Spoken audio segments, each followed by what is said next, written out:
اچھا یہاں پہ نا حدیث ہے، اس کا ایک دفعہ دوبارہ دیکھتے ہیں۔ مسند احمد میں جو حدیث ہے، رسول اللہ صلی اللہ علیہ وآلہ وسلم نے فرمایا دل 4 قسم کے ہیں۔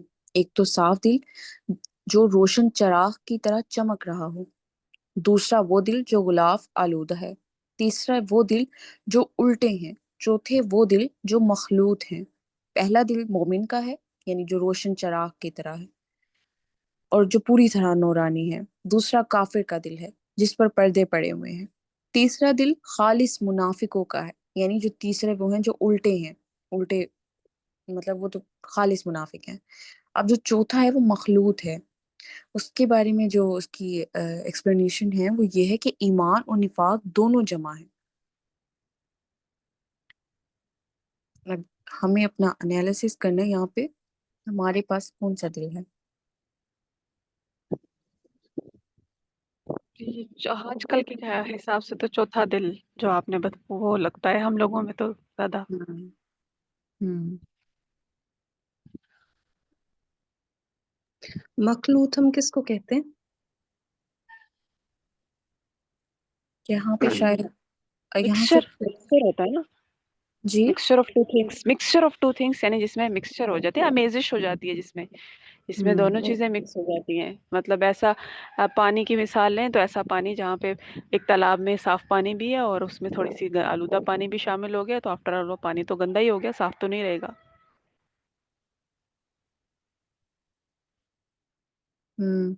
اور اوپر بھی جو ایک حدیث ہے وہاں پہ اس کو وہاں سے ریلیٹ کرتے ہیں، جو حضرت عبداللہ بن عمر رضی اللہ تعالیٰ عنہ فرماتے ہیں رسول اللہ صلی اللہ علیہ وآلہ وسلم نے فرمایا 3 خصلتیں ایسی ہیں جس میں یہ تینوں ہوں وہ پختہ منافق ہیں۔ اب اس میں اس طرح سے ہوگا نا، 3 خصلتیں کون سی تھی کہ ایک تو جھوٹ بولنا، دوسرا وعدہ خلافی کرنا، تیسرا امانت میں خیانت کرنا۔ مینز اگر کوئی جھوٹ بولتا ہے اور باقی 2 جو ہیں وعدہ خلافی کرنا اور امانت میں خیانت، یہ وہ نہیں کرتا ہے، تو وہ اس کی پرسنٹیج نکال لیتے ہیں نا 100 میں سے وہ کتنے % منافق ہوگا۔ پھر اگر وہ وعدہ خلافی بھی کرتا ہے تو وہ اتنے % ہوگا۔ تو اس طرح سے کر کے یہ نفاق کا، جیسے ایمان اور نفاق، اگر وہ ٹوٹل تینوں چیزیں کر رہا ہے مینس منافقوں کی جتنی بھی نشانیاں، تو وہ 100% منافق ہو جائے گا۔ جی جی صحیح کہہ رہی ہیں۔ اچھا یہ جو تیسری آپ نے خصلت بیان کی نا کہ وہ امانت میں خیانت کرے گا، اچھا اب اس کا جو کنٹیکسٹ ہے وہ بہت زیادہ وسیع ہے۔ مطلب ہم اس کو اپنی لائف میں اگر اپلائی کریں تو کوئی بھی ایسا پہلو بچتا ہی نہیں ہے جہاں پہ یہ اپلائی نہ ہو۔ جیسے کہ ماں باپ ہیں، اگر ماں باپ کو اللہ تعالیٰ نے اولاد دی ہے تو وہ اپنی اولاد کو اپنی جاگیر سمجھ بیٹھتے ہیں اور ان پہ اپنے سارے قوانین لاگو کرتے رہتے ہیں کہ ہماری سوچ پہ چلو، اور لیکن یہ اولاد جو ہے ماں باپ کے پاس امانت کے طور پہ ہے کہ بس اس کی لک آفٹر کرنی ہے، آپ نے اس کو ایک اچھا انسان بنانا ہے جو کہ زمین پہ اس کا نظام قائم کر سکے، ایسی پرورش کرنی ہے کہ وہ امانت کے طور پہ آپ کے پاس آیا ہے۔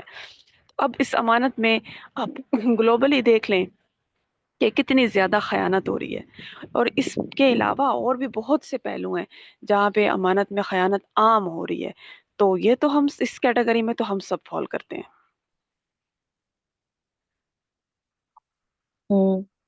ایسے ہے۔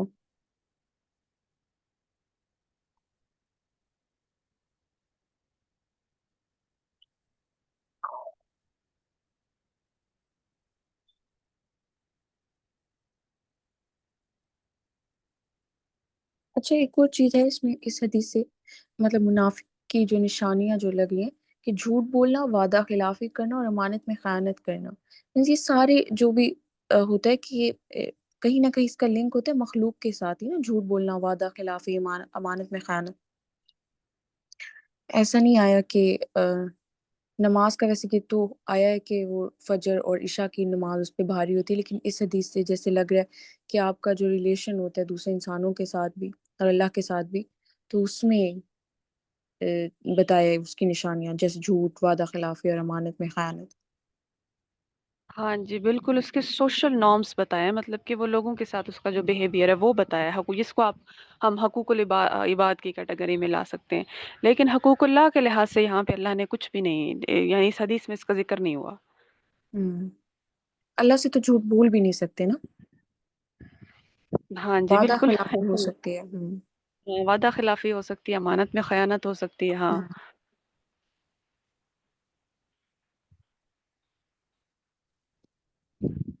السلام علیکم ورحمۃ اللہ. وعلیکم السلام ورحمۃ اللہ. اچھا یہاں پہ میرا ایک کوشچن تھا، وہ یہ کہ آپ کو پتہ ہے کہ آئی ڈونٹ نو، اگر کسی کو اس کا پتہ تو وہ بتائیے گا پلیز، کہ کبھی ایسا ہوتا ہے کہ ہمیں اگر کوئی کہے کہ آپ نے یہ بات کسی کو نہیں بتانی، اور ہم سے کوئی اور پوچھ لے وہ چیز، تو ہمیں جھوٹ بولنا پڑ جاتا ہے. تو ہم کس جگہ پر جھوٹ بول سکتے ہیں، مطلب کسی کی امانت رکھنے کے لیے یا کسی کی بات کو سنبھال کے رکھنے کے لیے، کہ اچھا کسی نے منع کیا تھا کہ یہ چیز نہیں کرنی. تو کبھی کبھی ہوتا ہے نا کہ ہم چاہتے نہیں ہیں لیکن ایکسیڈنٹلی ہم سے جھوٹ نکل جاتا ہے. تو جھوٹ مطلب ہم کس پوائنٹ پر بول سکتے ہیں، یا کیا مطلب اس چیز کو ہم کیسے کور کر سکتے ہیں؟ اب جو اگزامپل آپ نے یہاں پہ دی ہے کہ آپ نے تو اس بندے کا بھرم رکھنا ہے نا. اگر اس بندے کا بھرم نہیں رکھیں گے تو پھر تو وہ امانت میں خیانت ہوگی نا. تو وہ اس نے اپنی اس کو تو بچانا ہے آپ نے. تو اس نیکی کو بچانے کے لیے اگر آپ جھوٹ بول رہے ہیں تو وہ مصلحتاً اللہ تعالیٰ آپ کے دل کی نیت کو جانتے ہیں. اس کیس میں تو بری ذمہ ہیں آپ جھوٹ اچھا اگر بولتے ہیں. اسی طرح ایک اور چیز دیکھیں، ہم لوگوں کو نا سب کانٹیننٹ میں تو یہی ہر چیز جو ہے نا، مطلب کہ آپ اپنے پیرنٹس کی کوئی بھی بات نہیں مان رہے تو آپ نافرمان ہیں. تو وہ کیا بالکل چیز ہے کہ جس سے یہ چیز ہمیں کلیئر ہو کہ ویدر وی آر، مطلب ہم کوئی غلط کر رہے ہیں کام یا نہیں. مطلب دیکھیں ہمارے پیرنٹس بعض اوقات ہمیں مطلب بہت سی ایسی چیزوں کے لیے بھی فورس کر رہے ہوتے ہیں کہ جو نہیں ٹھیک ہوتی. تو وہ کیا چیز ہے، وہ ٹیگ سن کے نا کہ آپ نافرمان ہیں، آپ یہ ہیں وہ ہیں، تو وہ کیا ایک بارڈر لائن ہے کہ ہمیں سمجھ آ جائے کہ ہم نافرمانی کر رہے ہیں کہ نہیں کر رہے. مطلب بہت سی چیزیں ہوتی ہیں دنیاوی طور پر بھی کہ ہمارے اپنے رائٹس ہوتے ہیں نا، ہمیں اللہ تعالیٰ نے آزاد پیدا کیا ہے، لیکن ہم پر اگر کوئی فورسفلی کچھ اپنے اوبلیگیشن لگا رہا ہو، مطلب کہہ رہا ہو کہ نہیں تم نے یہ کرنا ہے، اور ہم نہ مانیں، تو کیا وہ نافرمانی میں آتا؟ یہاں میں بھی ایک پوائنٹ رکھنا چاہوں گی کہ آئی تھنک انڈیا پاکستان وغیرہ میں ہر جگہ یہی بھی ہوتا ہے کہ دوسروں کے گھروں پہ بہت نظر رکھی جاتی ہے، ان کی کامیابیوں پہ، ان کی چیزوں پہ بہت نظر رکھی جاتی ہے. تو وہاں پر بھی ہمیں بہت دفعہ جھوٹ بولنا پڑتا ہے، لوگوں سے اپنی باتیں چھپانی پڑتی ہیں، تب ہمارا کیا کردار ہو. لیکن وہ بھی مصلحتاً ہی ہو جاتا ہے. مطلب اس میں بھی ایک مصالحت آ جاتی ہے. اچھا اس کے بارے مطلب میں ایک حدیث جیسے اب جھوٹ کے بارے میں تو منافق کا بتایا نا، منافق کی نشانی، اور ایک حدیث میں بھی ہے کہ جھوٹ جہاں پہ جائز ہوتا ہے، ایک تو جنگ میں نہیں صلح کراتے وقت ہوتا ہے، دو لوگوں کے درمیان یا دو پارٹیز کے درمیان صلح کرواتے وقت، اور ایک بیوی سے بولنا، اور ایک اور تھا مجھے یاد نہیں آ رہا. تو جنگ بھی تھا جی. جنگ بھی تھا ہاں، کیونکہ جو ہمیں سیرہ سے ملتی ہے نا ایگزامپلس، جو جب یہ جنگ کا ہوتا تھا ٹائم، اور جب کچھ لوگ جاتے تھے خفیہ یہ کرنے، تو یہ اس ٹائم ہوتا تھا اس طرح سے نا، کہ جنگ میں شاید ہو جاتا ہے. ایک میں نے واقعہ پڑھا تھا ایسا کچھ. تو بہرحال لیکن پھر یہ جو دو تھا نا، کہ ایک بیوی سے بولنا اور ایک اور صلح کرانا، تو ویسے جھوٹ کتنا اسلام میں ناپسند کیا گیا، لیکن مطلب میں یہ سوچ رہی تھی کہ یہ اتنے مطلب اس کو کیوں یہاں پہ جائز قرار دیا گیا.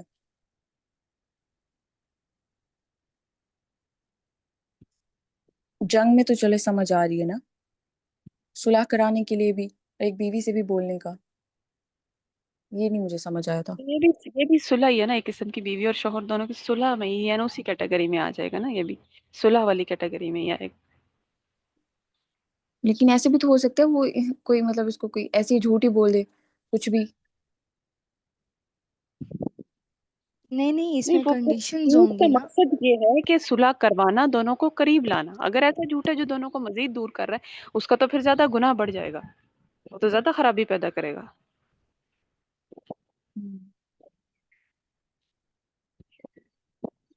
اچھا جو یہ 4 ٹائپس بتائی ہیں، ہارٹ کی کنڈیشنز جو بتائی ہیں، اس میں ایک مومن ہے، ایک کافر ہے، اور مطلب ایک لاسٹ پر تھا. تو اس میں مسلمان، ایک سمپل مسلمان، ایک آرڈینری مسلمان کہاں فال کر رہا ہے؟ کیونکہ ہر کوئی مومن تو نہیں ہو سکتا، لیکن ہر کوئی منافق بھی نہیں ہو سکتا. تو ایک آرڈینری مسلم کہاں فال کرے گا؟ جو یہ منافق کی اب دوسری وہ تو ٹائپ ہے ایک نا. جستجو ہاں میں رہے گا نا. وہ مطلب اوبویسلی ایک مسلمان مومن بننے کی جستجو میں ہے اور گناہوں سے بچنے کی جستجو میں ہے. تو وہ کون سی لائن میں فال کرے گا؟ دیکھیں شروع میں جب وہ اسٹارٹ میں یہ جدوجہد کر رہے ہیں نا کہ میں نے ایک اچھا مسلمان بننا ہے، تب تو یعنی وہ کوشش سے پہلے کا جو ٹائم ہے اس میں تو وہ چوتھا دل ہے نا کہ دونوں چیزیں اس کے دل میں پائی جا رہی ہیں، آمیزش ہے، مکسچر ہے. پھر آہستہ آہستہ وہ اپنے آپ کو تھوڑا پیوریفائی کرے گا تو تھوڑا اوپر جائے گا. پھر وہ اس کی اس طرح آہستہ آہستہ پھر وہ آ سکتا ہے اسٹیج بائی اسٹیج.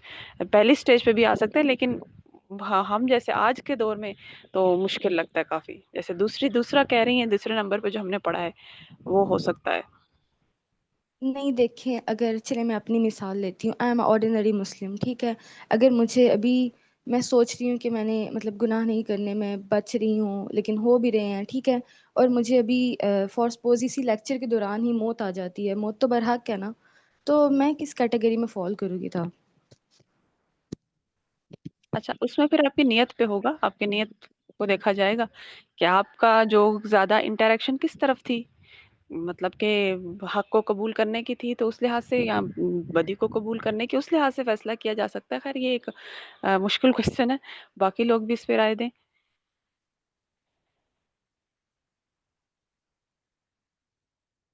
کیونکہ دیکھیں کبھی کبھی نا ایک انسان مینٹلی ڈسٹرب بھی ہوتا ہے، اور آپ کو پتہ ہے نا منافق کی ایک اور بھی ہے کہ جب وہ بات چیت کرتا ہے نا تو وہ جھگڑے پر آ جاتا ہے، مطلب شاؤٹنگ اور بد زبانی پر آ جاتا ہے.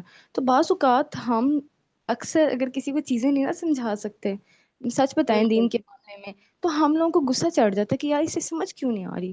تو وہ بھی ایک چیز ہے کہ پھر خود کو اپنے آپ کو ہم ملامت کر رہے ہوتے ہیں کہ تم غصہ کیوں کر رہے ہو، مطلب اس طرح سے. تو یہ چیزیں بہت مشکل ہیں انہیں اوور کم کرنا. تو کیا ہم پھر منافق ہوں گے؟ نہیں، اس کی ایک وجہ دیکھیں، ہم نے جو ہے وہ جب بھی کسی کو دعوت کا کام کرنا ہے نا تو ہمیں ایموشنل انٹیلیجنٹ ہونا ہمارا بہت لازم ہے کہ ہم وقت کو، ٹائم کو، بات کو کس وقت کرنی ہے، کس انداز میں کرنی ہے، کیسے، یہ سارے پہلو ہمیں سیکھنے ہیں. جب ہمیں یہ پہلو نہیں آئیں گے تو ہم ہائپر ہو جائیں گے، ہماری کوئی بات نہیں سن رہا ہوگا، ہمیں غصہ آئے گا کہ ہم تو صحیح بات کر رہے ہیں تو یہ کیوں آگے سے اتنا آرگیو کر رہا ہے، اور پھر ہم وہاں پہ فرسٹریٹ ہو جائیں گے، ڈپریس ہو جائیں گے.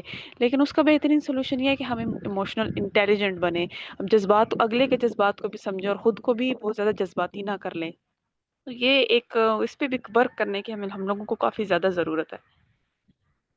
اچھا کچھ لوگ ہوتے ہیں اگر ہم انہیں کبھی کہیں نا کہ ڈپریشن ہے یا سٹریس ہے، تو وہ نا آپ کو ڈائریکٹ کہہ دیتے ہیں کہ نہیں نہیں ڈپریشن تو کفر ہے.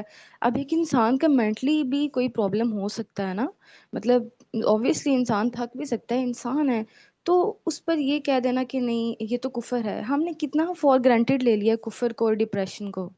جی، دیکھیں ڈپریشن جو ہے نا وہ یا انزائٹی ہو جاتے ہیں آپ کو، وہ ایک آپ کی کرنٹ سچویشن کے حوالے سے ہو جاتا ہے. 2 دن 4 دن، ہفتہ 2 ہفتہ آپ کوشش بھی کرتے ہو اسٹیج سے باہر نکلنے کی. لیکن کفر تب آتا ہے جب آپ کہہ دیتے ہو کہ بس اس کا کوئی حل ہی نہیں ہے، اب میں ساری زندگی اسی اسٹیج میں رہوں گا اور میں اس سے نجات پا ہی نہیں سکتا. تو یہ مایوسی دراصل کفر ہے. باقی تو یہ چھوٹی موٹی ڈپریشن، انزائٹی ہر بندے کی زندگی میں آتی رہتی ہیں، کبھی تھوڑے سے ٹائم میں چلی جاتی ہیں، کبھی ایک لمبا عرصہ لے کے جاتی ہیں، لیکن یہ نارمل ہے. اس کو ہمیں نارمل لینا چاہیے، اس کو کفر سے نہیں ہم ملا سکتے. ہاں اگر ہم یہ کہتے ہیں کہ ہم ہمیشہ ہی ایسے رہیں گے، اب کبھی کچھ ہو ہی نہیں سکتا، تو پھر یہ پھر کفر ہوتا ہے. پھر ہم اللہ تعالیٰ کی رحمت سے نا امید ہو جاتے ہیں نا، تو پھر وہ کفر ہو جاتا مریم علیہ السلام کا اگر ہم لوگ یہاں پہ اگزامپل لیں تو وہ بھی تو انہوں نے کہا تھا کہ کاش کہ میں مر جاتی، ٹھیک ہے. دکھ ہے. تھا نہیں، بالکل ہاں، پین جو بالکل ہے وہ وہ ان کی انسان پین فیل کرتا ہے نا، اس کو پھر اظہار بھی کر سکتا ہے، ٹھیک ہے. اللہ کے سامنے آپ اظہار بھی کر سکتے ہو. تو اللہ نے تو ایسا نہیں کہا نا کہ بھئی آپ نہیں کر سکتے ہو، ٹھیک ہے، آپ کو بہادر بنے. انہوں نے کہا خوف نہیں کرو. تو اللہ تعالیٰ اگر آپ کسی کو بتا رہے ہو کہ مجھے اس طرح سے ہو رہا ہے، میں مرنا اس سے پہلے کہ میں مر جاؤں، آپ اپنے ڈر بتا رہے ہو، تو اللہ تسلی دے رہے ہیں ان کو کہ آپ خوف نہیں کرو، ڈرو نہیں، ٹھیک ہے. تو کر سکتے ہیں مومن، ٹھیک ہے. ہم آپ جس طرح نا ایسا نا ہم اگر کسی کو اگزامپل دینا، جس طرح میں نے اپنی ٹیچر کو اگزامپل دی کہ مطلب انہوں نے ایسی ہم سے پوچھا نا کہ آپ نے کورس کیوں جوائن کیا، تو میں نے ایسے ہی بولا کہ میم ایک لائف میں سٹریس ہوتا ہے انسان کی، تو میں بس قرآن سے جڑنا چاہتی تھی. تو میں نے کہا میم انہوں نے پھر مجھے ایسے ہی کہا نا کہ ڈپریشن جو ہے وہ کفر ہوتا ہے. میں نے کہا میم آقا علیہ السلام کو بھی تو ڈپریشن ہوا تھا جب سورۃ والضحیٰ آئی تھی ان کے لیے. تو انہوں نے مجھے کہا نہیں نہیں ان کے ڈپریشن تو الگ تھے، وہ تو کفر کر ہی نہیں سکتے، مطلب یہ بات تو مطلب وہ ہے. دیکھیں ہم لوگ نا اس چیز کو ایسے کرتے ہیں کہ جیسے ہم نے کچھ غلط بول دیا. دیکھیں ڈپریشن برحق ہے، تو جب ہم نبی علیہ السلام کی اگزامپل دیتے ہیں نا تو لوگ کہتے ہیں نہیں نہیں وہ تو امت کے لیے پریشان تھے اور وہ ایک انسان پریشان تو مایوسی تو اس کے اپنے اندر ہی آتی ہے نا، چاہے جس وجہ سے بھی آئے. تو ہم وہ چیز ماننے کے لیے تیار ہی نہیں ہیں، ہم بلکہ جسٹ اسے یہ کہہ دیتے ہیں نہیں نہیں یہ کفر ہے، آپ اس سے باہر نکلیں. لیکن جی، آپ اور ہمیں دیکھیں یہ بھی تو دیکھنا ہے ہم کہ ڈپریشن ہم پھر بھی نہیں کہہ سکتے. ڈپریشن عام انسانوں کو ہوتا ہے، نبیوں کو ڈپریشن نہیں ہوتا. نبی کبھی بھی، کوئی بھی نبی کبھی ڈپریشن میں نہیں گیا، کیونکہ ڈپریشن ایک طرح کی مایوسی ہوتی ہے، اور مایوسی تو کفر ہوتا ہے. یہ تو بالکل ٹھیک بات ہے. لیکن ایک منٹ، یہاں پہ اگر ہم لوگ ڈپریشن کو ہی سمجھیں، اگر ہم لوگ دیکھیں آج کل جو ہے ہر کوئی بولتا ہے کہ ان کو ڈپریشن ہے، ہر کوئی بولتا ہے، بے شک وہ کسی ڈاکٹر کے پاس نہ جائیں، کہیں ان کو نہیں اپنے آپ کو وہ کرواتے، لیکن وہ خود بتا دیتے ہیں کہ ہمیں ڈپریشن ہے. سب سے پہلے ڈپریشن کو بھی تو سمجھنا چاہیے کہ وہ ایکچولی میں ہے کیا. ہم جو اتنا کیجولی اس ورڈ کو یوز کرتے ہیں کہ ڈپریشن ہے. بالکل، تو وہ فطرت کی اپنی آواز کو نہیں نہ سن رہے ہوتے. جی جی، نبی ہم تو سن رہے سائیکالوجی ہوتے کے ورڈز کو ایسے ہی فار گرانٹیڈ یوز کر رہے ہوتے ہیں. تو یہ بہت ڈپریشن جیسے اکثر سیشنز میں سنا ہے ویسے میں نے کہ کابل بھائی بول رہے ہوتے ہیں کہ جب تک 2 سال سے زیادہ نہ ہو اور اس طرح سے، اور آپ کسی ڈاکٹر سے نہ کروا لیں، چیک نہ کروا لیں، کچھ سمٹمز ایسی ہوتی ہیں. لیکن بہت سارے لوگ ایسے ہوتے ہیں کہ وہ خود بتاتے ہیں کہ ہمیں لگ رہا ہے کہ ہے، وہ شاید وہ انگزائٹی ہوتی ہے، یا آپ تھوڑے ٹائم کے لیے ایسے خود سوچ رہے ہوتے ہو، یا کچھ اس طرح سے بھی ہوتا ہے، اور کچھ لوگ سمجھ رہے ہوتے ہیں کہ ان کو ڈپریشن ہے. تو پہلے مجھے لگتا ہے ڈپریشن کو سمجھ لینا چاہیے کہ ایکچولی میں وہ کیا ہے. پھر ہمیں سمجھ آئے گا کہ ہاں نبیوں کو ہو سکتا ہے، یہ نہیں ہو سکتا، ایک عام انسان کو ہو سکتا ہے، مسلمان کو ہو سکتا ہے، یہ نہیں، یہ ساری چیزیں. اور ہمیں یہ بھی دیکھنا ہے نا، جیسے ہم مایوس ہو رہے ہیں تو کس وجہ سے ہو رہے ہیں. اس ہاں وجہ سے ہو رہے ہیں مایوس کہ ہم اللہ سے دور جا رہے ہیں، یا پھر ہمیں دنیا چاہیے، اس وجہ سے ہمیں یہ نہیں مل رہا، وہ نہیں مل رہا، تو ہمیں وہ بھی دیکھنا ہے. تو جیسے ہمارے نبی تھے وہ صلی اللہ علیہ وسلم، تو ان کا ہمیں پتہ ہے کہ وہ اللہ تعالیٰ سے وہ دور نہیں رہ پا رہے تھے اس ٹائم پہ، کہ ان کو وہی نہیں آ رہی تھی، اور لوگ باتیں سنا رہے تھے. تو ان کا تو ریزن کچھ اور تھا، اور ہمیں جو ہو رہا ہوتا ہے وہ اکثر ہوتا ہے وہ چیز نہیں مل رہی، یہ چیز نہیں مل رہی. تو ہمیں اس کا ہاں بھی جائزہ لینا ہے کہ کس وجہ سے ہمیں وہ مایوسی ہو رہی ہے. اگر صحیح وجہ سے ہو رہی ہے تو ہمیں وہ چینجز لانے ہیں خود میں، وہ زیادہ دیر پھر ڈپریشن آپ کے ساتھ رہے گا نہیں. ہاں، اگر آپ کو دنیا میں کچھ چیزیں چاہیے تو آپ پھر اسی میں لگے رہو گے نا انٹل ڈیتھ. تو اس میں آپ اسی سرکل میں گھومتے جاؤ، اسی لوپ میں، اور آپ اسی ڈپریشن میں ہی پھر رہو گے. تو یہ بھی دیکھنا ضروری ہے کہ ڈپریشن کس وجہ سے ہو رہا ہے. ہم اس کو ایک ہی کیٹیگری میں نہیں ڈال سکتے. بالکل.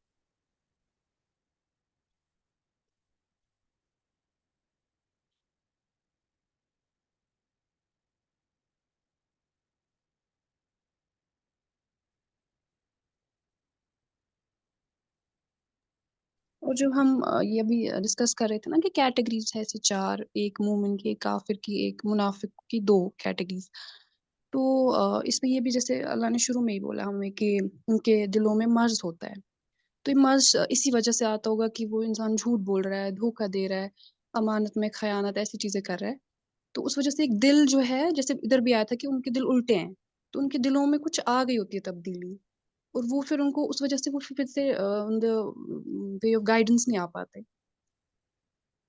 تو ہمیں اس طریقے سے بھی جائزہ لینا ہے کہ ہم لوگ سچ میں کہاں ہے. یہ مرض ہی بن جاتا ہے جب ہم ان جھوٹ پہ رہیں گے، دھوکہ دیں گے، تو ہمارے دل میں کچھ سی چینجز آتی ہوں گی کہ ہم اس کو پھر ریکٹیفائی بھی نہیں کر پائے. بالکل. السلام علیکم. اچھا، وعلیکم السلام. اگر ہمیں پتہ چل جائے کہ ہاں ہم اس کیٹیگری میں فال کر رہے ہیں، یعنی ابھی ہم یہ منافق ہیں یا اس طرح سے، تو ہم اس چیز کو کیسے ریکٹیفائی کر سکتے ہیں؟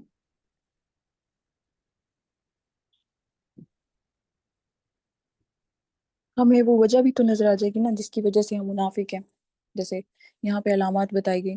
فرض کرے کسی کو لگتا ہے کہ وہ جھوٹ بولتا ہے، تو پھر اس کو جھوٹ بولنا بند کرنا ہوگا. کسی کو لگتا ہے وہ وعدہ خلافی کرتا ہے، تو اس کو وہ کرنا بند ہوگا. جیسے چغلی یا کچھ بھی ہوتے ہیں، ہم بہت سارے گناہ کر رہے ہوتے ہیں، ہمیں سمجھ آ جاتی ہے کہ ہم یہ گناہ کرتے ہیں. ٹھیک ہے، کیونکہ ہمارے اندر بھی تو آواز ہوتی ہے نا، فطرت کی جو آواز ہوتی ہے، ضمیر جو ہمیں بتا رہا ہوتا ہے، تو وہ ہمیں بتا دے گا کہ آپ کا مسئلہ یہ ہے. تو آپ کو بس اس کو نہیں کرنا ہوتا، اس کو روک دینا ہوتا ہے جو غلط لگ رہا ہوتا ہے آپ کو. جزاک اللہ کثیر. بارک اللہ فیک. باقی اگر کسی کو کچھ اور لگ گیا تو وہ بھی بتا دیں.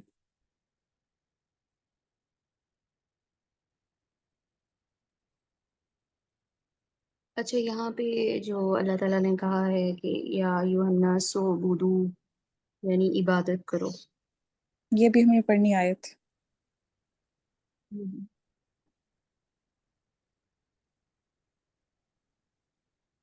پڑھیں پھر آگے. ہاں جی. اوکے. بسم اللہ الرحمن الرحیم. یا ایہا الناس اعبدوا ربکم الذی خلقکم والذین من قبلکم لعلکم تتقون. الذي جعل لكم الأرض فراشا والسماء بناء وأنزل من السماء ماء فأخرج به من الثمرات رزقا لكم فلا تجعلوا لله أندادا وأنتم تعلمون. اے آپ لوگو. آپ جی ایک دوبارہ سے ایک بار پڑھیں کیونکہ تھوڑا زیر زبر میں بیچ میں ہو گیا گڑبڑ. اسٹارٹ سے. جی جی جی. یا ایہا الناس. اچھا جہاں پہ ہو نا تھوڑا سا بھی مجھے وہاں پہ روک دیجیے گا. یا ایہا الناس اعبدوا ربکم الذی خلقکم. ربکم الذی. اچھا رب، ہاں ٹھیک ہے. جزاک اللہ خیر. ربکم الذی خلقکم والذین من قبلکم لعلکم تتقون. الذي جعل لكم الأرض فراشا والسماء بناء. سماع ہے یہاں پر. کہاں پہ؟ والسماع، آپ نے وہ سماع پڑھا نا وہاں پر وہ والسماء اسی. ارشاد ہے. والسماء بناء وأنزل بنا من السماء. جی نا والسماء بنا. وہ پڑھا میں نے. آپ نے بنا پڑھا. ٹھیک ہے. بناء وأنزل من السماء ماء فأخرج به من الثمرات رزقا لكم فلا تجعلوا لله أندادا وأنتم تعلمون. اے لوگو، اپنے اس رب کی عبادت کرو جس نے تمہیں اور تم سے پہلے کے سب کو پیدا کیا، یہی تمہارا بچاؤ ہے. جس نے تمہارے لیے زمین کو بچھونا بنایا اور آسمان کو چھت، اور آسمان سے پانی اتار کر اس سے پھل پیدا کر کے تمہیں روزی دی. خبردار، باوجود جاننے کے اللہ کے شریک مقرر نہ کرو. تعارف الہ بزبان الہ. آیت نمبر 21 تا 22. یہاں سے اللہ تعالیٰ کی توحید اور اس کی الوہیت کا بیان شروع ہوتا ہے. وہی اپنے بندوں کو عدم سے وجود میں لایا. اسی نے ہر طرح کی ظاہری و باطنی نعمتیں عطا فرمائیں. اسی نے زمین کو فرش بنایا اور اسی میں مضبوط پہاڑوں کی میخیں گاڑ دی اور آسمان کو چھت بنایا. جیسے کہ دوسری آیت میں ہے کہ یعنی آسمان کو محفوظ چھت بنایا، اس کے باوجود نشانیوں سے منہ موڑ لیتے ہیں. آسمان سے پانی اتارنے کا مطلب بادل نازل فرمانا ہے اس وقت جبکہ لوگ اس کے پورے محتاج ہوں. پھر اس پانی سے طرح طرح کے پھل پھول پیدا کرنا ہے جس سے لوگ فائدہ اٹھائیں اور ان کے جانور بھی، جیسے کہ قرآن مجید میں جگہ جگہ اس کا بیان ہے. ایک جگہ فرمان ہے اللہ الذی جعل لکم الارض قرارا. اللہ تعالیٰ نے تمہارے لیے زمین کو فرش اور آسمان کو چھت بنایا اور تمہاری پیاری پیاری صورتیں عطا فرمائیں اور بھلی بھلی روزیاں پہنچائی. یہی اللہ ہے جو برکتوں والا اور تمام عالم کو پالنے والا ہے. بس سب کا خالق، سب کا رازق، سب کا مالک اللہ تعالیٰ ہی ہے، اور اس لیے شرک سے مبرہ ہر قسم کی عبادت کا وہی مستحق ہے. اور فرمایا اللہ تعالیٰ کی شریک نہ ٹھہراؤ جبکہ تم جانتے ہو. صحیحین میں حدیث ہے، حضرت ابن مسعود رضی اللہ تعالیٰ عنہ پوچھتے ہیں حضور صلی اللہ علیہ وآلہ وسلم سب سے بڑا گناہ کون سا ہے؟ فرمایا اللہ تعالیٰ کے ساتھ جو تمہارا خالق ہے کسی کو شریک ٹھہرانا. حضرت معاذ والی حدیث میں ہے جانتے ہو کہ اللہ کا حق بندوں پر کیا ہے؟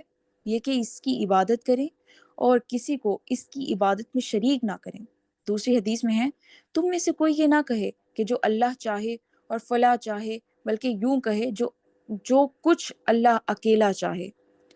طفیل بن سنجرا، کیا ورڈ ہے یہ؟ تو فعل بھی شاید سنجرا اس طرح کچھ ورڈ ہے۔ حضرت عائشہ رضی اللہ تعالیٰ عنہ کے سوتیلے بھائی فرماتے ہیں، میں نے خواب میں چند یہودیوں کو دیکھا اور ان سے پوچھا تم کون ہو؟ انہوں نے کہا ہم یہود ہیں۔ میں نے کہا افسوس، تمہیں یہ بڑی خرابی ہے کہ تم حضرت عزیر علیہ السلام کو اللہ کا بیٹا کہتے ہو۔ انہوں نے کہا تم بھی اچھے لوگ ہو، لیکن افسوس تم کہتے ہو جو اللہ چاہے اور محمد چاہیں صلی اللہ علیہ وآلہ وسلم۔ پھر میں نصرانیوں کی جماعت کے پاس گیا اور ان سے بھی اسی طرح پوچھا، انہوں نے بھی یہی جواب دیا۔ میں نے ان سے کہا افسوس، تم بھی مسیح علیہ السلام کو اللہ کا بیٹا مانتے ہو۔ انہوں نے بھی یہی جواب دیا۔ میں نے صبح اپنے اس خواب کا ذکر کچھ لوگوں سے کیا، پھر دربار نبوی صلی اللہ علیہ وآلہ وسلم میں حاضر ہو کر آپ صلی اللہ علیہ وآلہ وسلم سے بھی یہی خواب بیان کیا۔ آپ نے پوچھا کیا کسی اور سے بھی تم نے اس کا ذکر کیا ہے؟ میں نے کہا ہاں حضور صلی اللہ علیہ وآلہ وسلم۔ اب آپ کھڑے ہو گئے اور اللہ تعالیٰ کی حمد و ثنا بیان کی اور فرمایا تو فعل نے ایک خواب دیکھا اور تم میں سے بعض کو بیان بھی کیا۔ میں چاہتا تھا کہ تمہیں اس کلمہ کے کہنے سے روک دوں، لیکن فلاں فلاں کاموں کی وجہ سے میں اب تک نہ کہہ سکا۔ یاد رکھو اب ہرگز ہرگز اللہ چاہے اور اس کا رسول کبھی نہ کہنا، بلکہ یوں کہو کہ صرف اللہ تعالیٰ اکیلا جو چاہے۔ ابن مردویہ۔ ایک شخص نے رسول اللہ صلی اللہ علیہ وآلہ وسلم سے کہا جو اللہ تعالیٰ چاہے اور آپ چاہیں صلی اللہ علیہ وآلہ وسلم۔ آپ صلی اللہ علیہ وآلہ وسلم نے فرمایا کیا تو مجھے اللہ تعالیٰ کا شریک ٹھہراتا ہے؟ یوں کہ جو اللہ تعالیٰ اکیلا چاہے۔ ابن مردویہ۔ ایسے کلمات توحید کے سراسر خلاف ہیں۔ توحید باری کی اہمیت کے بارے میں یہ سب احادیث بیان ہوئی، واللہ عالم۔ تمام کفار اور منافقوں کو اللہ نے اپنی عبادت کا حکم دیا اور فرمایا اللہ کی عبادت کرو، یعنی اس کی توحید کے پابند ہو جاؤ، اس کے ساتھ کسی کو شریک نہ کرو جو نہ نفع دے سکے نہ نقصان پہنچا سکے، اور تم جانتے ہو کہ اس کے سوا کوئی رب نہیں جو تمہیں روزی پہنچا سکے، اور تم جانتے ہو کہ اللہ کے رسول صلی اللہ علیہ وآلہ وسلم تمہیں اس توحید کی طرف بلا رہے ہیں جس کے حق اور سچ ہونے میں کوئی شک نہیں۔ شرک اس سے بھی زیادہ پوشیدہ ہے جسے چونٹی جو رات کے اندھیرے میں کسی صاف پتھر پر چل رہی ہو۔ قسم ہے اللہ کی اور قسم ہے آپ صلی اللہ علیہ وآلہ وسلم کی حیات کی، یہ بھی شرک ہے انسان کا کہ یہ کہنا اگر یہ کتیا نہ ہوتی تو چور رات کو ہمارے گھر میں گھس آتے۔ یہ بھی شرک ہے آدمی کا یہ قول کہ اگر بطخ گھر میں نہ ہوتی تو چوری ہو جاتی۔ یہ بھی شرک کا کلمہ ہے کسی کا یہ قول کہ جو اللہ چاہے اور آپ۔ یہ بھی شرک ہے کسی کا یہ کہنا کہ اگر اللہ نہ ہوتا اور فلاں نہ ہوتا۔ ٹھیک ہے، اللہ کے علاوہ بھی کسی اور کو کہنا، ٹھیک ہے۔ یہ سب کلمات شرک ہیں۔ صحیح حدیث میں ہے کہ کسی نے رسول اللہ صلی اللہ علیہ وآلہ وسلم سے کہا جو اللہ چاہے اور جو آپ چاہیں، تو آپ صلی اللہ علیہ وآلہ وسلم نے فرمایا کیا تو مجھے اللہ کا شریک ٹھہراتا ہے؟ دوسری حدیث میں ہے تم اچھے لوگ ہوتے اگر تم شرک نہ کرتے۔ تم کہتے ہو جو اللہ چاہے اور فلاں چاہے۔ ابو العالیہ رحمہ اللہ فرماتے ہیں انداد کے معنی شریک اور برابر کے ہیں۔ مجاہد فرماتے ہیں تم تورات اور انجیل پڑھتے اور جانتے ہو کہ اللہ تعالیٰ ایک اور لا شریک ہے، پھر جانتے ہوئے کیوں اللہ تعالیٰ کا شریک ٹھہراتے ہو؟ 5 احکام۔ یہاں تک ڈسکشن کرنی ہے کیونکہ یہ امپورٹنٹ پوائنٹ۔ نہیں ابھی اسی آیت کی تفسیر چل رہی ہے نا، جی چلیں پھر آگے چلتے اس کو کمپلیٹ کر کے پھر ہیں۔ اوکے۔ 5 احکام۔ مسند احمد میں ہے رسول اللہ صلی اللہ علیہ وآلہ وسلم نے فرمایا اللہ عز و جل نے حضرت یحییٰ علیہ السلام کو 5 چیزوں کا حکم دیا کہ ان پر عمل کرو، اور بنی اسرائیل کو بھی ان پر عمل کرنے کا حکم دو۔ قریب تھا کہ وہ اس میں غفلت کریں تو حضرت عیسیٰ علیہ السلام نے انہیں یاد دلایا کہ آپ کو پروردگار عالم کا حکم تھا کہ ان 5 چیزوں پر کاربند ہو کر دوسروں کو بھی حکم دو، لہٰذا یا تو آپ کہہ دیجئے یا میں پہنچا دوں۔ حضرت یحییٰ علیہ السلام نے فرمایا مجھے ڈر ہے کہ اگر آپ سبقت لے گئے تو کہیں مجھے عذاب نہ دیا جائے یا زمین میں دھسا نہ دیا جائے۔ بس یحییٰ علیہ السلام نے بنی اسرائیل کو بیت المقدس کی مسجد میں جمع کیا۔ جب مسجد پر ہو گئی تو آپ اونچی جگہ پر بیٹھ گئے اور اللہ تعالیٰ کی حمد و ثنا بیان کر کے کہا اللہ تعالیٰ نے مجھے 5 باتوں کا حکم کیا ہے کہ خود بھی عمل کروں، تم سے بھی ان پر عمل کرواؤں۔ ایک یہ کہ ایک اللہ کی عبادت کرو، اس کے ساتھ کسی کو شریک نہ ٹھہراؤ۔ اس کی مثال ایسی ہے جیسے کوئی شخص خاص اپنے مال سے کسی غلام کو خریدے اور غلام کا کام کاج کرے، لیکن جو کچھ حاصل ہو اسے کسی اور کو دے دے۔ کیا تم میں سے کوئی اس بات کو پسند کرتا ہے کہ اس کا غلام ایسا ہو؟ ٹھیک اسی طرح پیدا کرنے والا، تمہیں روزی دینے والا، تمہارا حقیقی مالک اللہ تعالیٰ وحدہ لا شریک ہے۔ بس تم اسی کی عبادت کرو اور اس کے ساتھ کسی کو شریک نہ ٹھہراؤ۔ دوسری یہ کہ نماز کو ادا کرو۔ اللہ تعالیٰ کی نگاہ بندے کی طرف ہوتی ہے جب تک کہ وہ نماز میں ادھر ادھر منہ پھیرے۔ جب تو نماز میں ہو تو خبردار ادھر ادھر التفات نہ کرنا۔ تیسرا حکم یہ ہے کہ روزے رکھا کرو۔ اس کی مثال ایسی ہے جیسے کسی شخص کے پاس مشک کی تھیلی بھری ہوئی ہو، جس سے اس کے تمام ساتھیوں کے دماغ معطر رہیں۔ یاد رکھو، روزے دار کے منہ کی خوشبو اللہ تعالیٰ کو مشک کی خوشبو سے بھی زیادہ پسند ہے۔ چوتھا حکم یہ ہے کہ صدقہ دیتے رہا کرو۔ اس کی مثال ایسی ہے جیسے کسی شخص کو دشمنوں نے قید کر لیا اور گردن کے ساتھ اس کے ہاتھ باندھ دیے۔ گردن مارنے کے لیے لے جانے لگے تو وہ کہنے لگا کہ تم مجھ سے یہ فدیہ لے لو اور مجھے چھوڑ دو۔ چنانچہ جو کچھ تھا کم زیادہ دے کر اپنی جان چھڑا لی۔ پانچواں، اس کا حکم یہ ہے کہ بکثرت اس کے نام کا ذکر کیا کرو۔ اس کی مثال اس شخص کی طرح ہے جس کے پیچھے تیزی کے ساتھ دشمن دوڑتا آتا ہے اور ایک مضبوط قلعہ میں گھس جاتا ہے اور وہاں امن و امان پا لیتا ہے۔ اسی طرح بندہ اللہ تعالیٰ کے ذکر کے وقت شیطان سے بچا ہوا ہوتا ہے۔ یہ فرما کر رسول اللہ صلی اللہ علیہ وآلہ وسلم نے فرمایا، اب میں بھی تمہیں 5 باتوں کا حکم کرتا ہوں جن کا حکم جناب باری نے مجھے دیا ہے۔ مسلمانوں کی جماعت کو لازم پکڑے رہنا، اللہ اور اس کے رسول اور مسلمان حاکم وقت کے احکام سننا اور جاننا، ہجرت کرنا اور جہاد کرنا۔ جو شخص جماعت سے ایک بالشت بھر نکل جائے وہ اسلام کے پٹے کو اپنے گلے سے اتار پھینکے گا۔ ہاں، یہ اور بات ہے کہ جو رجوع کر لے۔ جو شخص جاہلیت کی پکارے وہ جہنم کا کوڑا کرکٹ ہے۔ لوگوں نے کہا، حضور اگرچہ وہ روزے دار اور نمازی ہو؟ فرمایا، اگرچہ نماز پڑھتا ہو اور روزے بھی رکھتا ہو اور اپنے آپ کو مسلمان سمجھتا ہو۔ مسلمانوں کو ان کے ناموں کے ساتھ پکارتے رہو جو خود اللہ تبارک و تعالیٰ نے رکھے ہیں، مسلمین، مومنین اور عباد اللہ۔ یہ حدیث حسن ہے۔ اس آیت میں بھی یہی بیان ہے کہ اللہ تعالیٰ ہی نے تمہیں پیدا کیا ہے، وہی تمہیں روزی دیتا ہے، بس عبادت بھی اسی کی کرو، اس کے ساتھ کسی کو شریک نہ کرو۔ اس آیت سے ثابت ہوتا ہے کہ عبادت میں توحید باری تعالیٰ کا پورا خیال رکھنا چاہیے، کسی اور کی عبادت نہ کرنی چاہیے، ہر ایک عبادت کے لائق صرف وہی ہے۔ اثبات وجود الہ العالمین، امام راضی رحمہ اللہ وغیرہ نے اللہ تعالیٰ کے وجود پر بھی اس آیت سے استدلال کیا ہے، اور فی الواقع یہ بھی آیت اللہ تعالیٰ کے وجود پر بہت بڑی دلیل ہے۔ زمین اور آسمان کی مختلف شکل و صورت، مختلف رنگ، مختلف مزاج اور مختلف نفع کی موجودات، ان میں سے ہر ایک کا نفع بخش ہونا اور خاص حکمت کا حامل ہونا ان کے خالق کے وجود کا اور اس کی عظیم الشان قدرت، حکمت، زبردست ستوت اور سلطنت کا ثبوت ہے۔ کسی بدوی سے پوچھا گیا کہ اللہ تبارک و تعالیٰ کی موجودگی کی کیا دلیل ہے، تو اس نے کہا، یعنی مینگنی سے اونٹ معلوم ہو سکے اور پاؤں کے نشان زمین پر دیکھ کر معلوم ہو جائے کہ کوئی آدمی گیا ہے، تو کیا یہ برجوں والا آسمان، یہ راستوں والی زمین، یہ موجیں مارنے والے سمندر اللہ تعالیٰ باریک بین اور باخبر کے باوجود پر دلیل نہیں بن سکتے؟ حضرت امام مالک رحمہ اللہ سے ہارون رشید نے پوچھا کہ اللہ تعالیٰ کے وجود پر کیا دلیل ہے؟ آپ نے فرمایا، زبانوں کا مختلف ہونا، آوازوں کا جداگانہ ہونا، نغموں کا الگ ہونا ثابت کرتا ہے کہ اللہ تعالیٰ ہے۔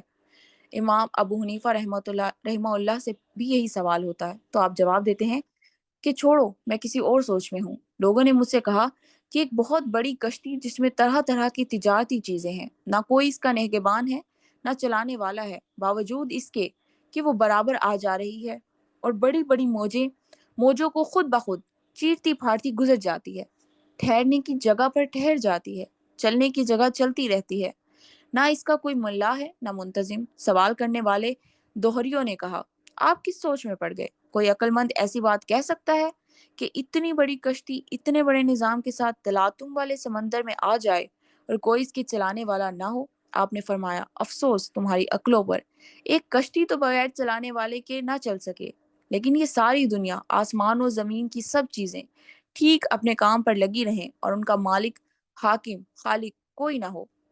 یہ جواب سن کر وہ لوگ ہکا بکا ہو گئے اور حق معلوم کر کے مسلمان ہو گئے۔ حضرت امام شافعی رحمہ اللہ سے بھی یہی سوال ہوا تو آپ نے جواب دیا کہ توت کے پتے ایک ہی ہیں، ایک ہی ذائقہ کے ہیں، کیڑے اور شہد کی مکھی اور گائیں، بکریاں، ہرن وغیرہ سب اس کو چباتے، کھاتے اور چرتے چگتے ہیں۔ اسی کو کھا کر ریشم کا کیڑا ریشم تیار کرتا ہے، مکھی شہد بناتی ہے، ہرن میں مشک پیدا ہوتا ہے اور گائیں بکریاں مینگنیاں دیتی ہیں۔ کیا یہ اس امر کی صاف دلیل نہیں کہ ایک پتے میں یہ مختلف خواص پیدا کرنے والا کوئی ہے اور اسی کو ہم اللہ تبارک و تعالیٰ مانتے ہیں، وہی موجد اور صانع ہے۔ حضرت امام احمد بن حنبل رحمہ اللہ سے بھی ایک مرتبہ وجود باری تعالیٰ پر دلیل طلب کی گئی تو آپ رحمہ اللہ نے فرمایا، سنو، یہاں ایک نہایت مضبوط قلعہ ہے جس میں کوئی دروازہ نہیں، نہ کوئی راستہ ہے، بلکہ سوراخ تک نہیں، باہر سے چاندی کی طرح چمک رہا ہے اور اندر سے سونے کی طرح دمک رہا ہے، اوپر نیچے دائیں بائیں چاروں طرف سے بالکل بند ہے، ہوا تک اس میں نہیں جا سکتی۔ اچانک اس کی دیوار گرتی ہے اور ایک جاندار آنکھوں کانوں والا خوبصورت شکل اور پیاری بولی والا چلتا پھرتا نکل آتا ہے۔ بتاؤ اس بند اور محفوظ مکان میں اسے پیدا کرنے والا کوئی ہے یا نہیں؟ اور وہ ہستی انسانی ہستیوں سے بالاتر اور اس کی قدرت غیر محدود ہے یا نہیں؟ آپ کا مطلب یہ تھا کہ انڈے کو دیکھو، چاروں طرف سے بند ہے، پھر اس میں پروردگار خالق یکتا جاندار بچہ پیدا کر دیتا ہے۔ یہی دلیل ہے اللہ کے وجود پر اور اس کی توحید پر۔ حضرت ابو نواس سے جب یہ مسئلہ پوچھا گیا تو آپ نے فرمایا، آسمان سے بارش برسنا، اس سے درختوں کا پیدا ہونا اور ان ہری ہری شاخوں پر خوش ذائقہ میووں کا لگنا ہی اللہ تعالیٰ کے وجود اور اس کی وحدانیت کی کافی دلیل ہے۔ ابن المعتز فرماتے ہیں، افسوس اللہ تعالیٰ کی نافرمانی اور اس کی تکذیب پر لوگ کیسے دلیر ہو جاتے ہیں، حالانکہ ہر چیز اس پروردگار کے موجود اور لاشریک ہونے پر گواہ ہے۔ بزرگوں کا مقولہ ہے کہ آسمانوں کو دیکھو، ان کی بلندی، ان کی وسعت، ان کے چھوٹے بڑے چمکیلے اور روشن ستاروں پر نظر ڈالو، ان کے چمکنے دمکنے، ان کے چلنے پھرنے، ٹھہر جانے، ظاہر ہو جانے اور چھپ جانے کا مطالعہ کرو۔ سمندروں کو دیکھو جو موجیں مارتے ہوئے زمین کو گھیرے ہوئے ہیں، اونچے نیچے مضبوط پہاڑوں کو دیکھو جو زمین میں گڑے ہوئے ہیں اور اسے ہلنے نہیں دیتے، جن کے رنگ، جن کی صورتیں مختلف ہیں، قسم قسم کی دوسری مخلوقات پر نظر ڈالو، ادھر سے ادھر پھر جانے والی کھیتیوں اور باغوں کو شاداب کرنے والی خوشنما نہروں کو دیکھو، کھیتوں باغوں کی سبزیوں اور ان کی طرح طرح کے پھل پھول، مزے مزے کے میووں پر غور کرو۔ زمین ایک، پانی ایک، لیکن شکلیں، صورتیں، خوشبوئیں، رنگ، ذائقہ، فائدہ الگ الگ۔ کیا یہ تمام مصنوعات تمہیں نہیں بتاتی کہ ان کا صانع کوئی ہے؟ کیا یہ تمام موجودات بآواز بلند نہیں کہہ رہی ہیں کہ ان کا کوئی موجد، کوئی ہے؟ کیا یہ ساری مخلوق اپنے خالق کی ہستی، اس کی ذات اور اس کی توحید پر دلالت نہیں کرتی؟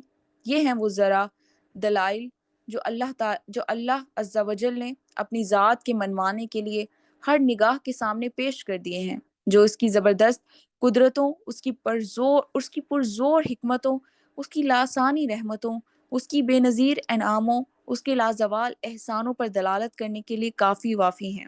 ہم اقرار کرتے ہیں کہ نہ اس کے سوا کوئی پالنے والا ہے، نہ اس کے سوا کوئی پیدا کرنے والا ہے اور نہ حفاظت کرنے والا، نہ اس کے سوا کوئی معبود برحق ہے، نہ اس کے سوا کوئی مسجود لا شک۔ ہاں دنیا کے لوگوں، سن لو، میرا توکل اور بھروسہ اسی پر ہے، میری انابت اور التجا اسی کی طرف ہے، میرا جھکنا اور پست ہونا اسی کے سامنے ہے، میری تمناؤں کا مرکز، میری امیدوں کا آسرا، میرا ماوی و ملجا وہی ایک ہے، اسی کے وسعت رحمت کو تکتا ہوں اور اسی کا نام جپتا ہوں۔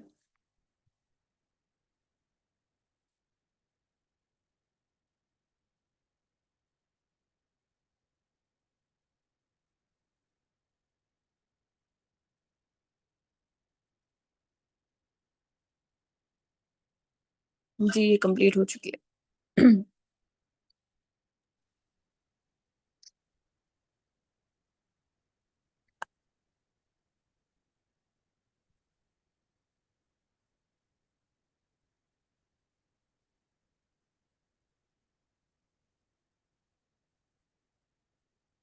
اللہ تعالیٰ کا تعارف جو پہلے ہے وہاں پہ، پہلے وہاں سے اسٹارٹ کرتے ہیں.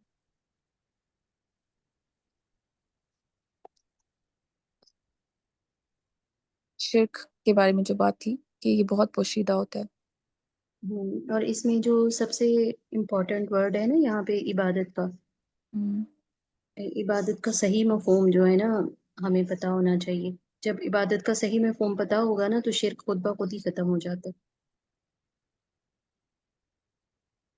لیکن شرک تو اتنا چھوٹا بھی، وہ کہا نا کہ کسی جانور کا آپ کہہ دو کہ یہ کتا نہ ہوتا تو ایسے چوری نہ ہوتی، بطخ نہ ہوتی، یا پھر یہ بھی کہہ دینا کہ اللہ کے علاوہ اللہ نہ ہوتا اور یہ بندہ نہ ہوتا. کیجولی بولا جاتا ہے کہ اللہ نہ ہوتا اور یہ دوسرا یہ نہ ہوتا، یہاں پہ یہ پہرا نہ ہوتا تو یہ ہو جاتا، تو یہ بھی شرک ہے. بالکل. تو اس میں جب ہم صحیح معنی میں اللہ کی بندگی کر رہے ہوں گے نا تو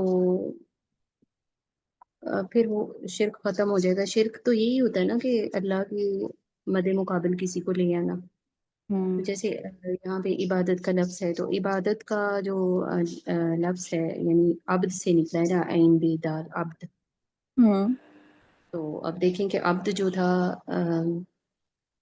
جو ہم اگر دیکھیں تو یہ لفظ بڑا یوز کرتے تھے عرب لوگ.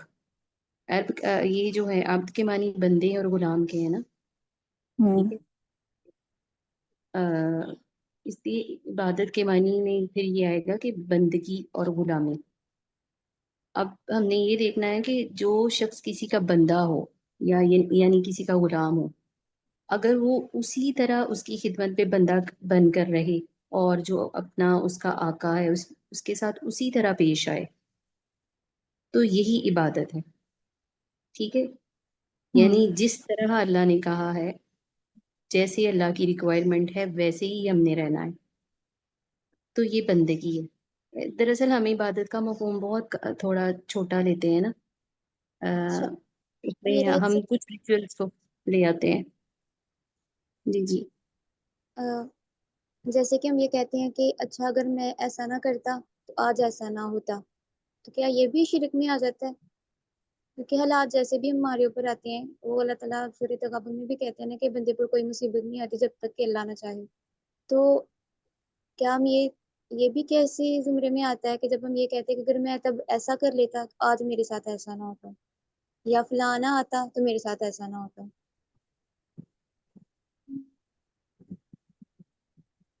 کیا ہم یہ کہہ کر بھی شرک کر رہے ہوتے ہیں؟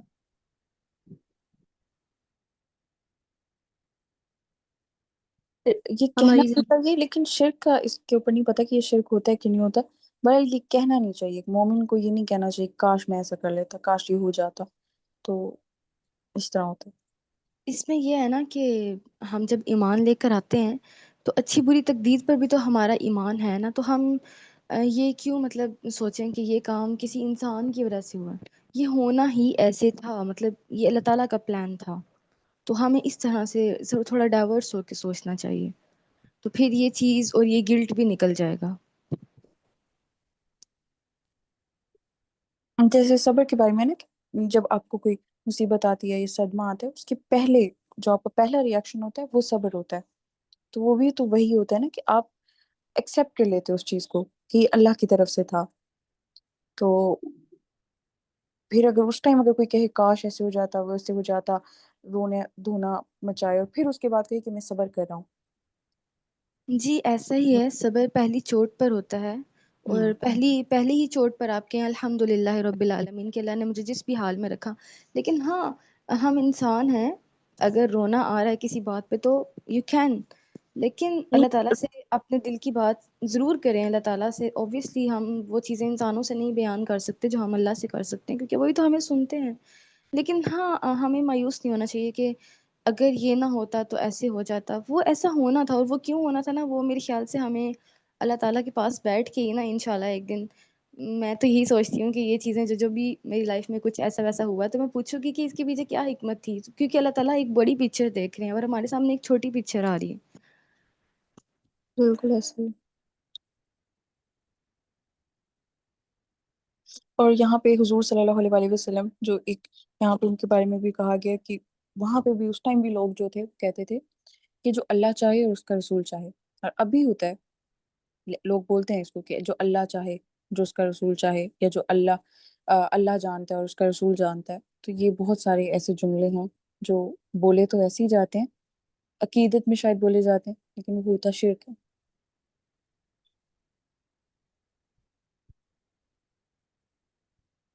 اور ہم ایسے بھی بولتے ہیں نا کہ اللہ نے کیا اور اس کو ذریعہ بنایا، اکثر ہم یوز کرتے ہیں. تو وہ اس کی اجازت مطلب آئی تھنک وہ الاؤڈ ہے یا نہیں؟ ذریعہ بنائے نا تو اللہ نے بنائے نا، پھر تو ہم اللہ کو لے آئے. وہ انسان پھر وہ میڈیم ہو جائے گا. اللہ نے اس کو ہمارے لیے کیا، یہ نہیں کہہ رہے نا کہ اللہ کے برابر تو نہیں لے کے آ رہے نا. جیسے ابھی پیچھے جو مجھے جو سمجھ آیا اس ایگزامپل سے، کہ جس طرح کسی نے کہا کہ کتا ہو تو اس نے بچا لیا، ٹھیک ہے، یہ نہ ہوتا تو چوری ہو جاتی. یا پھر ایک اور کہا کہ اللہ اور فلاں نہ ہوتا تو یہ ہو جاتا. تو یہ برابری پہ آگے نا دونوں، وہ جی شرک ہے. جیسے ہم بولتے ہیں کتا نہ ہوتا تو چوری نہ ہوتی، مطلب ہمیں یہ مینشن کرنا ہے کہ اللہ تعالیٰ نے ہی اس کو بنایا اور اس کی وجہ سے پھر ایسے. یہاں پہ اس میں جو وہ ہے نا، وہ ہم اس پہ یہ رکھ رہے ہیں کہ جو چوری سے بچانے والا تھا وہ کتا تھا، ٹھیک ہے. جی ہم کہیں نہ کہیں یہ سوچ رہے ہوتے ہیں کہ اس کی وجہ سے ہم بچ گئے، حالانکہ ہمیں یہ سوچنا چاہیے کہ اللہ نے بچا لیا. اچھا اس میں کیونکہ ایک اور چیز آ بات سے ڈر جاتی ہے نا، پیدا کرتے ہیں. وہ جو انیشل حدیث میں یہ حدیث ہے کہ اعمال کا دار و مدار نیتوں پر ہے.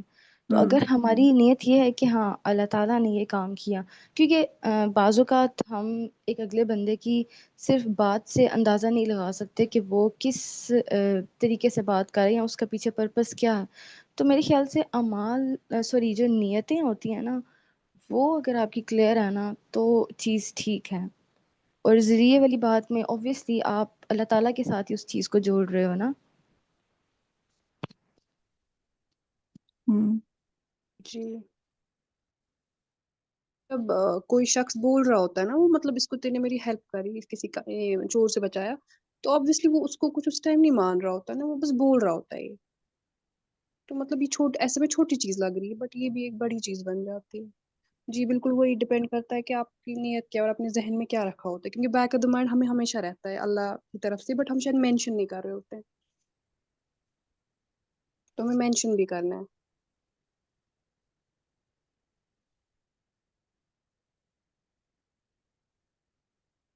جی بالکل.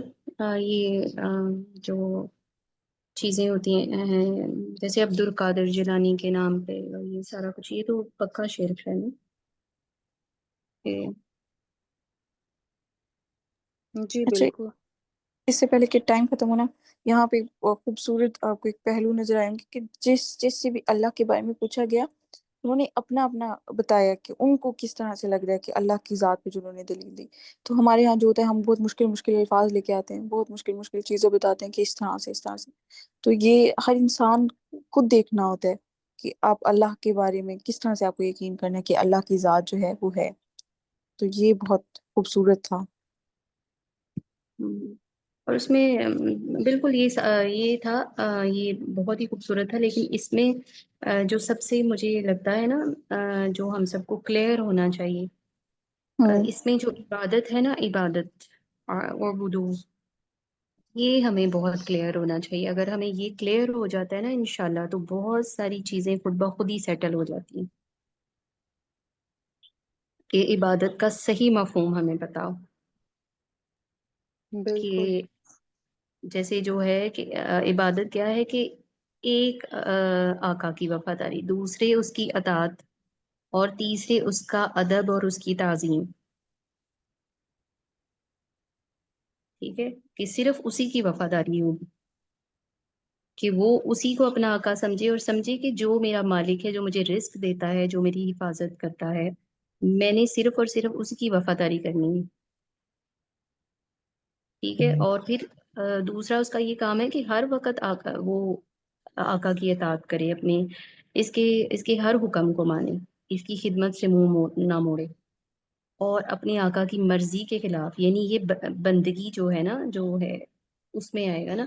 اور اپنی آقا کی مرضی کے خلاف نہ خود اپنے دل سے کوئی بات کرے، نہ کسی دوسرے شخص کی بات مانے. اور غلام تو ہر حال میں غلام ہے نا، اسے تو یہ کہنے کا اختیار ہی نہیں کہ میں یہ بات مانوں گا اور یہ بات نہیں مانوں گا. تو پھر وہ بندگی تو نہیں ہوتی. تو ہم دیکھیں کہ ہم کتنا پک اینڈ چوز کرتے ہیں. کچھ چیزیں ہم مان رہے ہوتے ہیں، کچھ چیزیں ہم مان ہی نہیں رہے ہوتے، تو پھر وہ عبادت کا حق ادا نہیں ہو سکتا جب تک ہم، جیسے ہے نا قرآن پاک میں آیت آتی ہے ادخلوا فی السلم کافہ، پورے کے پورے اسلام میں داخل ہو جاؤ، پوری طرح اس میں انٹر ہو جاؤ۔ اب جیسے اس میں ہم خود ہی دیکھیں نا کہ اگر ہم نے کوئی گھر میں ملازم رکھا ہوا اور وہ ہمیں کہہ رہا ہو کہ اچھا یہ آپ کے گھر کا یہ کام کروں گا، پے وہ پوری لے رہا ہے لیکن وہ اپنی مرضی کرتا ہے، تو کیا ہم اسے مرضی کرنے دیتے ہیں؟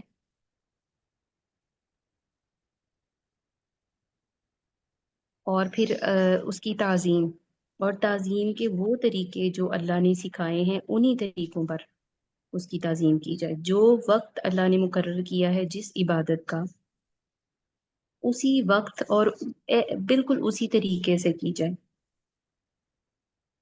تو یہ جو تین چیزیں ہیں نا، کیونکہ یہ میں نے عبادت کا جو مفہوم تھا نا، یہ مولانا مودودی کی کتاب سے پڑھا تھا، ان کی کتاب ہے خطوبات، بہت پیاری کتاب ہے، تو ادھر یہ چیزیں ایکسپلین کی ہوئی تھی۔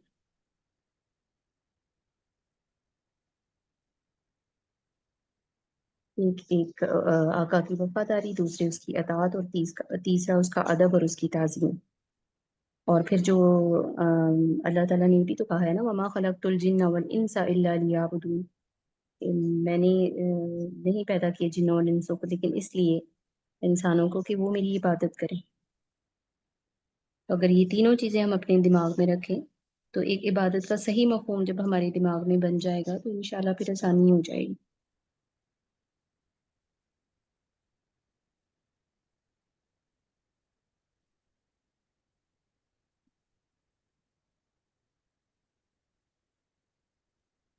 جی بالکل، ہم اس کو کل کنٹینیو کر سکتے ہیں یا پھر ہمیں اتنا ہی اس پہ ڈسکشن کرنا ہے؟ کر سکتے ہیں، مطلب کل کر سکتے ہیں کنٹینیو، تو پھر ہم جی کر سکتے ہیں، کوئی ایسی سیشن تو ایسا ہے نہیں نا کہ جی جی ڈسکشن کرنی ہوتی ہے ہم لوگوں نے، کوئی مسئلہ نہیں ہے، کل ادھر سے اسٹارٹ جی کریں گے پھر ہم جی جی انشاءاللہ۔ انشاءاللہ۔ سائرہ آپ دعا پڑھ لیں پھر ہم اس کو اینڈ کرتے ہیں، ٹھیک ہے؟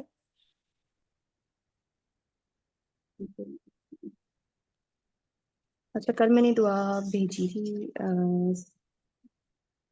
سر حماس کو، میں نے دعا بھیج دی تھی، پتہ نہیں انہوں نے شیئر کی تھی۔ آپ دعا پڑھ لیں جن کو بھی آتی ہے، جو کل کہہ رہی تھی، آپ ہی کہہ رہی تھی سائرہ؟ اچھا جی، میں یہ کہہ رہی تھی آج ایک اور دعا ہے، بہت ہی پیاری دعا ہے۔ چلیں، اللہم آنس وحشتنا فی قبرنا، اللہم ارحمنا بالقرآن العظیم واجعلہ لنا اماما ونورا وہدا ورحمہ، اللہم ذکرنا منہ ما نسینا وعلمنا منہ ما جہلنا وارزقنا تلاوته آناء الليل وآناء النهار واجعله لنا حجة یا رب العالمین۔ اے اللہ ہماری قبروں میں ہماری وحشت کو مانوس کر دے اس قرآن کے ذریعے، اور قرآن عظیم کی وجہ سے ہم پر رحم فرما، اس کو ہمارے لیے امام، نور، ہدایت اور رحمت بنا دے۔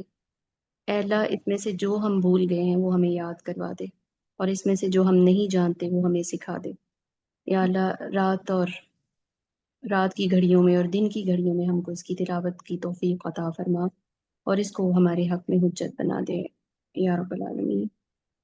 آمین یا رب، ہم اس پر عمل کرنے والا سبحانك اللهم وبحمدك نشهد ان لا اله الا انت نستغفرك ونتوب اليك۔ آمین یا رب۔ جزاک اللہ خیر سارہ، ربی یسر ولا تعسر وتمم بالخیر۔ السلام علیکم ورحمۃ اللہ وبرکاتہ۔ وعلیکم السلام وعلیکم ورحمۃ السلام۔